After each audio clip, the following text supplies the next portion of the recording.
uranahambwa uranazuka. Umaze kuzuka uturizera Kristo mwami n'umukiza uhinduka imwe bimwe nawe.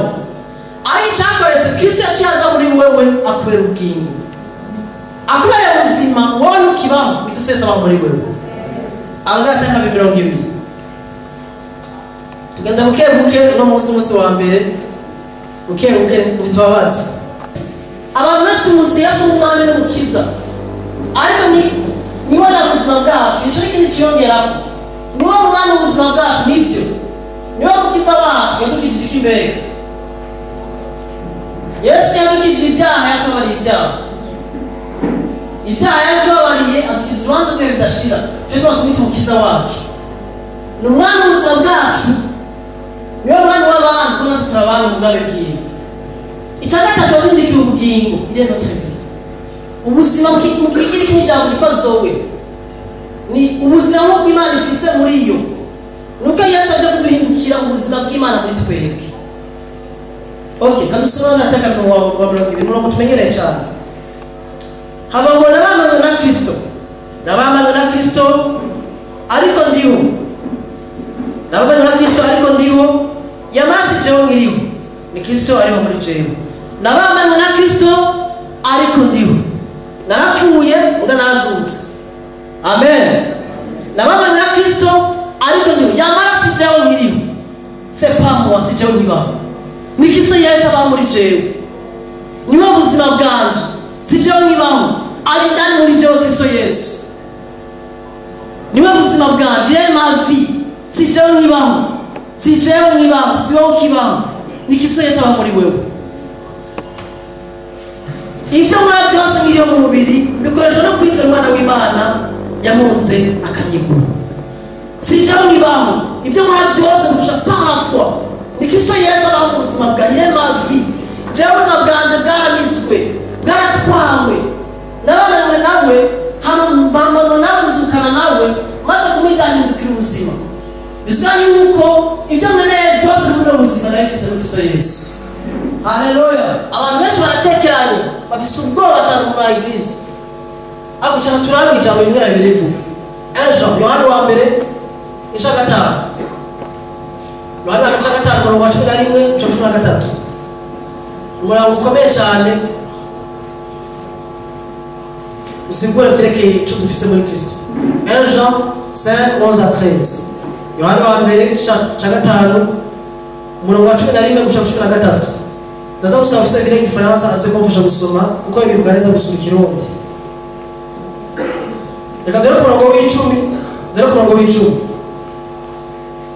Uwizera umwana w'Imana. Reka dore ku murongo w'icenda.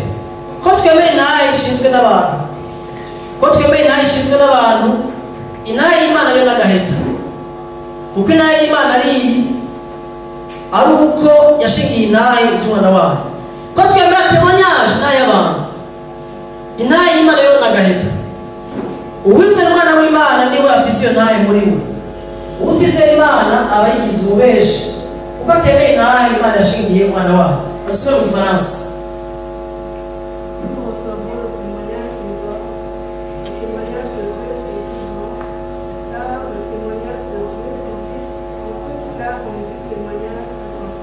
Celui qui croit au Fils de Dieu a son témoignage en lui-même. Il a son témoignage en lui-même. Celui qui croit. Uwizera afise naye muri we.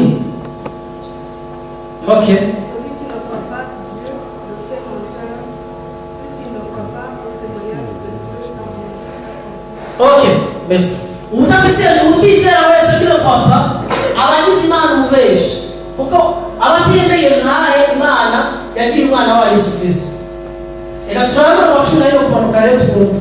Kandi naye ni wonuka Imana tuhaye ubugingo budashira. Kandi ubwo bugingo ko muri umwana wayo. Ufise umwana wayo ni wafise ubwo bugingo. Udafise umwana w'Imana ntafise ubwo bugingo. Haleluya.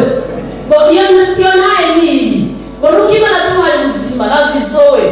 Yatagutse mu mwana wayo. Ufise umwana afise ubugingo. Afise ubwo bugingo muri kubu. Murabona abantu bakoze arabufise muri kubu muri pesa. Sikintu natora bageze mu ijuru.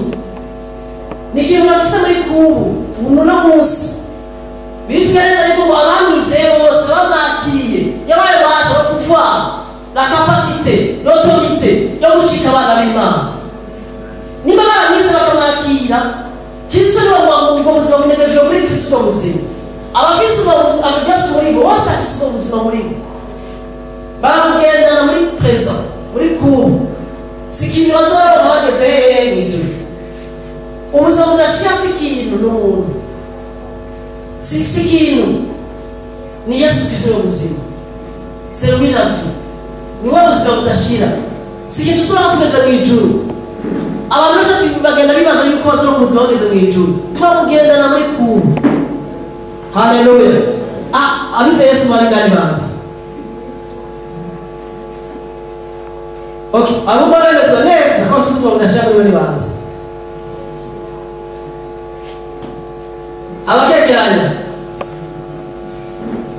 Abatumwa bari bashaka muri bandi. Amen. Haleluya. Mwese wa office. Umugati na gatatu. Bijana yake mwizeye mwe kugira ngo mumenye ko ufise muri kubu. Sikintu tuzora muri kazoza, nikintu ufise muri kubu. Ubuzima bwashani bahagaze kubyo dukora. Kuko benshi bashabi bahagara kubyo bakora cyo kumengo, bashaka gutakaza, bashaka kugumana turabufise. Niba ufise Yesu niwe ubuzima tuvyumva. C'est lui la vie éternelle. Sikintu tubondera, sikintu dukorera, nikintu Imana duha ni Yesu niwe ubuzima bwacu. Ufise ubuzima budashira, nuko ufise Yesu. Yesu niwe ubuzima budashira. Yesu tuzora ngo abaturage muturabufise. Tugiye gutambuka twemezwa neza mu mitima iwacu ko ubuzima budashira tubufise. Haleluya. Umuntu nashize amanga nibahagaze ubuzima budashira bahagaze mu byo umuntu akora, nibahagaze ku idini, nibahagaze ku bikorwa, ni ingabire, ni kado. Nuko Imana yakwiyumviriye ko bene data kuko abantu benshi bafise ubwoba kuko nabibayeho cyane arangana niyo kurondana ubuzima budashaje ntasa nabufise imyaka myinshi cyane shikindu uvuga n'ubutumwa cyane ariko Imana nawe uje umusubiza ubuzima sikintu tubondera ndiko ndabishimira ku munsi wa mbere kugira ngo bukebuke tuzodugane bukebuke ku munsi ya kabiri tuzovuga ibindi ariko twari tumve neza ko ubuzima budashaka dufise. Rero kubera wowe na Kristo muri umwe ntushaka kubasepara, ntushaka gutandukana n'urukundo rw'Imana muri Kristo Yesu. Nta kintu na kimwe ushaka kubatandukana muri Yesepaha. Wowe na Kristo muri Yesepaha ntushaka gutandukana nta na gato birashoboka. Muri umwe na Kristo ubuzima bwawe yatavi ubwo Imana yatanguje kuba muri wewe n'inzu nagisozera n'Imana bitanguje. Rero uruko rutambuka mu ibarabara ugende uvuga udafite ubuzima, ugende udafite ubuzima budashira, ntugende ufite ubwoba, ntugende umenga Imana nigukunda. Imana igukunda kubera icyo wakoze, igukunda kubera muri Kristo Yesu. Haleluya. Nigukunda abantu badukunda kubera twakoze, abantu dukunda kubera twakoze tumeze uko tuvuga uko, ariko Imana igukunda kubera turi muri Kristo Yesu. Ntiraba ibindi bintu bene data, idukunda kubera turi muri Kristo. Imana yambaye amarori yitwa Yesu Kristo. Amarori ikurabisha ngo yitwa Yesu. Ikuravye mbona wewe mbona Kristo muri wewe. Ndio tuma Kristo muri twebwe ari unakomeye cyane. Kumbi cyane muri bikomeye cyane. Bigubuza bwiza. Bigwakwa amahoro mu mutima wawe. Tugenda kwisubora. Tugenda wiganyira, tugenda wiyaguye. No mugorane, umva ko Yesu uri kumwe. Ibiraduha sekirite mu buzima bwacu. Hari abantu bafite ubwoba bw'agakiza. Umuntu agenda umengo azava bivamo, bizava binanira, ntabizoshobora, reka bizogenda gute. Umuntu akumenya ubukizo biragoye. Rero idini ryarangije rigafata ibintu by'agakiza bigira komplike. Ariko nta kintu corosha gukiza. Kuko si twebwe dukora n'Imana ikora muri ibyo bice bikiza Yesu. Rero si twebwe, si ingufu zawe, si ibikorwa byawe, ni Yesu Kristo muri wowe. Tuvyumva, hari abantu benshi bafise ubwoba bw'agakiza pe. Ikintu cyo numva ariko nshobora kuja no munsi. Ubwoba, bafise ubwoba bw'ubuzima budashira. bafise ubwoba bw'ibihe bidashira, si ubwoba muri bo, ariko Imana ishaka uno munsi utabona neza ibisubizo bidashira. Si ikintu uzoja kurondera ikintu ufise, uramugendana ntibahagaze kubyo ukora, kandi ubuzima budashira niba waperime ubutagarante, kuko ubuzima budashira n'umuntu ni Yesu Kristo, niwe buzima budashira. Haleluya, amen. Okay, reka tubandane rero. Ibyo ndashaka nabishe ko nka fondasiyo ko mubyo tuzovuga bizogaruka cyane, ariko nzovuga ibyo ndazovuga bizogaruka. Biragaragaza yuko Yesu yaduhindukiye ubwenge, sagesse, ubwenge buva ku Mana. Yaduhindukiye sagesse. Imana yadufasha gushira muri Kristo, niyo yabikoze kugira ngo Kristo duhinduke imwe nawe, tube identifiye nawe. Icyakabiri kugira ngo aduhindukire ubuzima bwacu. Icyagatatu kugira ngo aduhe ubuzima budashira, sowe la vie éternelle, tumugendane ntitubaho dufise ubwoba. Nicyo abakizo dusumba abantu batarabera Imana, ariko muri icyo nacyo Imana yadufashe ngo yaduhindukiye ubwenge, yaduhindukiye sagesse. Ijambo sagesse mu kigiriki ijambo yitwa Sophia. Bamaze kuba bariko ba Sophie. Sophia ni sagesse. Sagesse ni kumenya amabanga y'ivy'Imana, ni kumenya ibintu binyegejwe mu Mana. C'est une connaissance profonde des choses de Dieu. Ni kumenya ibintu binyegejwe mu Mana. Harimo kino bita aptitude, kuba capable gukora ikintu mu rwego muri ntego. Ni kumenya ivyiyumviro by'Imana, kugira ivyiyumviro nk'ivy'Imana, kumenya umutima w'Imana. Rero tugereza yuko Kristo yaduhindukiye Sophia, yaduhindukiye sagesse, kapasite ko turongorwa n'Imana, kapasite yo kumenya volonté y'Imana, kumenya ubugome bw'Imana. Nijito Pawulo arasengera abanyefeso igice cya mbere umurongo wa 5 avuga ngo kuva numvise urukundo rwanyu mukunda abera bose, ngo n'ukuntu ngo mukunda abera data, ngo sinkimenyesheje kubasengera, muvuga mbere y'Imana, kubera Imana yari mwemu y'ubwenge, esprit de sagesse, de révélation, de connaissance. Akavuga ko sagesse, ubwenge bw'Imana. Haleluya.